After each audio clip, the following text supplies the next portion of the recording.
Votre mise en demeure.com s'adresse un peu à monsieur, madame, tout le monde, tant les individus que les petites entreprises. Ce qu'on offre sur la plateforme, c'est certains modèles types de mise en demeure les plus fréquemment utilisés. Par exemple, la blessure corporelle pour quelqu'un qui se blesserait sur un trottoir. On a aussi le non-respect d'une entente d'un contrat, le non-remboursement d'un prêt et bien sûr la facture impayée qui servira dans ce cas-ci beaucoup plus aux entrepreneurs. Le client qui souhaite rédiger, bien sûr, la mise en demeure se connecte sur Internet, va au www.votremiseendemeure.com, sélectionne le type de modèle qu'il souhaite transmettre, ensuite procède au paiement. Tout se fait en ligne. Lorsqu'il procède au paiement, il aura accès au formulaire. Le formulaire lui pose des questions.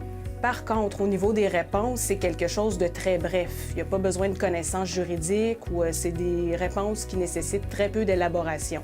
Par exemple, son nom, le nom de la personne à qui il souhaite transmettre la mise en demeure, les adresses, les coordonnées, les dates. C'est toutes des petites choses comme ça qui sont très simples pour le client. Et par la suite, automatiquement, de par le biais du site Web et de la programmation Web qui est faite derrière, les dispositions juridiques vont être appliquées selon le modèle de mise en demeure choisi.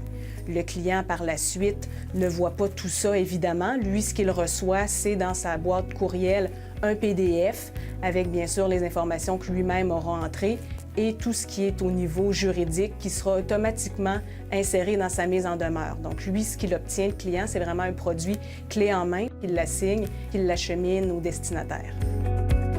La personne qui reçoit la mise en demeure aura possiblement l'impression que le client s'est adressé à un avocat, s'est fait conseiller, alors ça donne un aspect sérieux à la mise en demeure dans le but de convaincre celui qui la reçoit de s'y conformer.